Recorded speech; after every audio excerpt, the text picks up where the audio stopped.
C'est une question que je ne me suis jamais posée.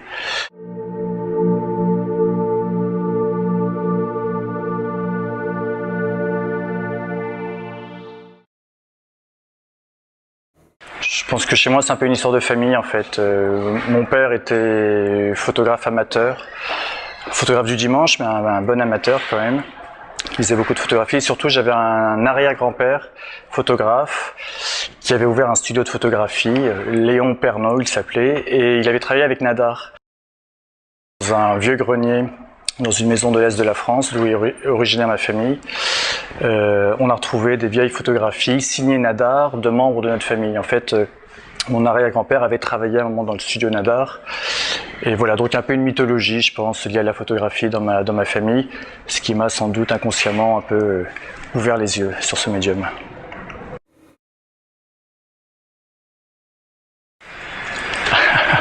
C'est une question que je ne me suis jamais posée. Une image, ça serait bien déjà. Je pense que l'école d'art, c'est une école qui a une approche assez théorique de la photographie. Ça a à la fois sa qualité, ça peut être quelquefois son défaut, parce que des fois, à trop se poser de questions, on finit par ne plus faire grand-chose. Mais je pense que c'est quand même une qualité, parce que je pense que c'est très important, surtout avec la photographie, tout ce qui peut être la réflexion en amont. Au mois de février-mars de la deuxième année, j'ai rencontré des familles de Tziganes, de Roms. Et je pense que c'est vraiment avec eux que j'ai vraiment trouvé quelque chose qui allait m'accompagner par la suite pendant longtemps. Je ne le savais pas à l'époque, mais ça s'est vérifié par la suite. L'exposition du jeu de paume, c'est vraiment un choix, en tout cas, sur quasiment 20 ans de photographie, avec différentes séries qui dialoguent les unes avec les autres. L'exposition précisément est traversée par ce travail, c'est le cas de le dire, c'est le titre de l'exposition. Donc en fait moi je rencontre en 95 des familles de Roms français, hein, je le précise parce qu'on dit un peu n'importe quoi sur la terminologie pour définir ces communautés en ce moment. Je les connaissais pas du tout, j'avais aucune idée de ce qui m'attendait, mais j'avais simplement un désir, une envie d'une expérience avec ces personnes-là, d'une expérience photographique. Donc je les rencontre en 95, je fais d'abord des photographies noires et blancs, très documentaires, très inscrites dans une vieille histoire de la photographie. Et puis voilà, petit à petit j'ai rencontré ces familles, j'ai croisé l'histoire du grand-père qui avait été déporté dans les camps, j'ai commencé à produire des corpus un peu différents avec ces familles, c'est-à-dire que très vite je suis sorti aussi de cette image noir et blanc pour faire d'autres propositions esthétiques, avec notamment une série de photomatons, qui sera d'ailleurs la série qui va ouvrir cette exposition. En 98, en fait, j'ai eu une première exposition aux rencontres de la photographie d'Arles, ce qui a été vraiment un moment assez fort pour moi parce que j'exposais à Arles un travail réalisé dans cette ville et les familles elles-mêmes se sont complètement réappropriées ce travail. Cette exposition, je me souviens que c'était les enfants qui faisaient visiter l'exposition, donc ça a été vraiment un moment assez fort, aussi bien d'un point de vue photographique que humain. Et c'est à partir de ce travail, disons que les choses ont suivi. J'ai eu à la fois l'année suivante une bourse de la Villa Médicis sur les murs pour travailler en Roumanie. Donc je suis parti 4 mois avec des Roms, j'ai vécu avec cette communauté pendant 4 mois. Donc j'ai fait un travail qui est assez peu connu, mais qu'on retrouve dans le livre qui est publié pour le jeu de paume.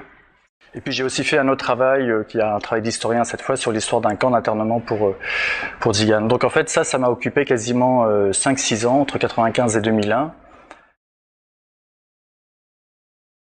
Il y a 3-4 ans, j'ai commencé à éprouver le besoin en fait de retrouver photographiquement cette famille. Je me suis dit que l'histoire avec eux n'était sans doute pas finie et qu'il y avait sans doute quelque chose de fort et qu'il fallait creuser jusqu'au bout cette histoire. Donc je les ai retrouvés, j'ai refait des photographies avec ces familles. En les retrouvant, j'ai compris à quel point ce travail-là était important. Lorsque le jeu de paume m'a demandé de faire une nouvelle série, j'ai très vite pensé à cette famille en fait, et je me suis dit que c'était avec eux qu'il fallait que je fasse un projet. Et du coup, moi j'ai repensé à des images que j'avais vues lorsque je vivais avec ces familles, mais des images que je n'avais pas pu photographier à l'époque parce que les circonstances ne le permettaient pas. Et notamment à l'image de caravanes en feu, caravane que les Roms font brûler lorsqu'il y a un défunt, le propriétaire de la caravane, lorsque cet homme ou cette femme disparaît, il est quelquefois de tradition de faire disparaître son habitat. Et en contre-champ de cette image, on retrouve cette famille, mais cette fois quasiment 20 ans après les premières photographies que j'ai fait avec eux, et on voit des adultes éclairés par la lumière d'un feu, la lumière de cette caravane en train de brûler. Ces adultes, en fait, ce sont les enfants des photomatons de la toute première série qui ouvre l'exposition du jeu de paume. Donc si vous voulez, le jeu de paume, l'idée de la traversée, c'est à la fois une traversée dans mon travail, mais aussi une traversée dans l'histoire de personnes, de figures, avec lesquelles on commence l'exposition. Ce sont des photomatons d'enfants. Dans la partie centrale de l'exposition, on retrouve des adolescents en train de crier. C'est une série qui s'appelle Les Hurleurs. Et ce sont eux, 6 ans après, qui communiquent avec leur père qui est incarcéré. Et dans la dernière salle, les adolescents sont devenus des adultes. Et c'est un peu le contraire des hurleurs, puisque là, il y a quelque chose de très silencieux. Ils ne regardent pas devant eux, d'ailleurs, ils ont juste cette lumière qui les éclaire. Et on les retrouve autour de ce feu qui a, voilà, pour moi, une portée éminemment symbolique. Pour moi, ce sont des figures magnifiques, en fait. C'est-à-dire, quand je les vois, et c'est vraiment, ça part pas d'une réflexion pour moi. C'est-à-dire, je me dis pas, c'est intéressant aujourd'hui de photographier là. Non, c'est simplement, je vois, et je me souviens quand j'étais à Arles, je voyais ces personnes et je trouvais qu'elles avaient une présence incroyable. Et que je ne pouvais pas ne pas les photographier. Alors après, la question, c'est comment les photographier, parce que il ne suffit pas d'être à la marge, il ne suffit pas d'incarner quelque chose pour que ça fasse un travail photographique intéressant. Donc moi, ma grande question, ça a toujours été à la fois espèce vraiment de fascination pour ces gens et en même temps de mise à distance de ça pour savoir, bon, très bien, mais qu'est-ce qu'on peut en faire comme image? Et finalement, moi, j'ai jamais eu une façon de les photographier. Il y a eu différentes façons, et c'est là où il y a pour moi comme un retournement dans mon travail qui est assez intéressant et que cette expo, je pense, montrera. Que jusqu'à présent, il y avait des séries. Il y avait une série de photomatons, une série de hurleurs, une série de migrants. Et quand j'ai fait cette dernière série avec eux, je me suis dit qu'en fait, il était possible de défaire ces séries et de les réassembler complètement différemment. Et dans le premier mur de l'exposition, il y aura un ensemble de 15 photographies, dont le titre est Giovanni 1995-2012. Et en fait, c'est la même personne qui est photographiée pendant toutes ces années. Et on le retrouve dans des photographies noires et blancs de 95-97. On le retrouve enfant dans un photomaton. On le retrouve 6 ans après en train de hurler. On le retrouve aujourd'hui avec ses enfants. Et du coup, ça devient comme un récit biographique.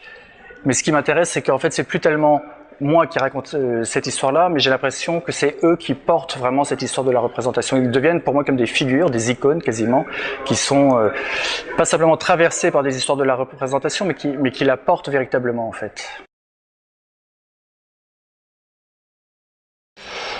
C'est un travail photographique.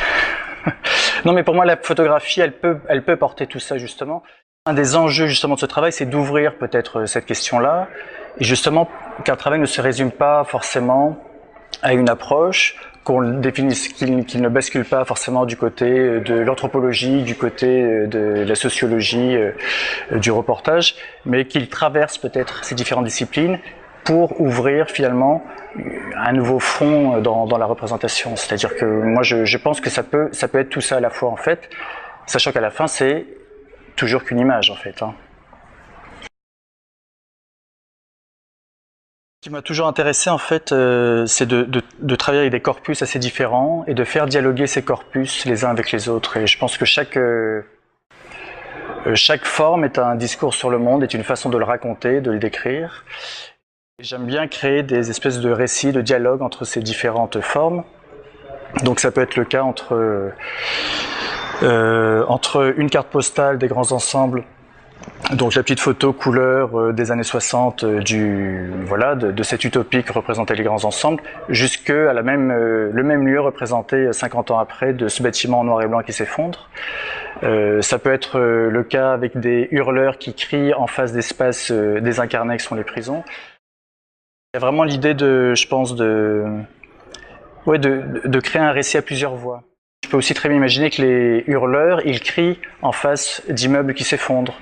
Les personnages du feu qui baissent les yeux, ils seront dans la même salle que les migrants qui sont sur le sol recouverts d'un drap. Je pense que c'est un travail qui est traversé un peu par la question de la mort. C'est la question du montage.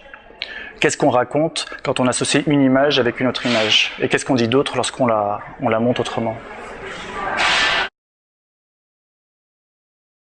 À la Maison Rouge, donc c'est un travail qui s'appelle l'Asile des photographies et qui est donc un travail qui a été réalisé avec Philippe Artière, donc historien, sur les archives visuelles d'un hôpital psychiatrique, qui est à l'origine en fait de ce travail. C'est-à-dire que c'est eux-mêmes qui ont émis le souhait qu'un artiste et un historien viennent travailler sur place. Ce qu'on a essayé de faire, voilà, c'est de choisir des images, de les faire dialoguer les unes avec les autres, de créer un récit photographique qui raconte peut-être pas tant l'histoire du lieu, mais finalement une histoire de la photographie à partir de cet hôpital psychiatrique. Donc l'idée c'était un peu de retourner finalement le travail, parce que dans toutes les images qu'on a trouvées, on avait l'impression de retrouver l'ensemble des usages de la photographie.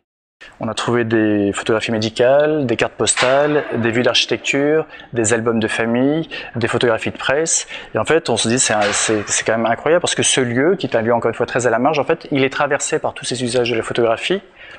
Et en même temps, il produit une espèce de contre-iconographie de la psychiatrie telle qu'on a l'habitude de la voir pratiquée par les photographes lorsqu'ils vont travailler. Donc c'est à la fois ça, ce travail, c'est à la fois je pense des images telles qu'on n'en avait jamais vues, et puis c'est vraiment aussi du coup la question du médium photographique.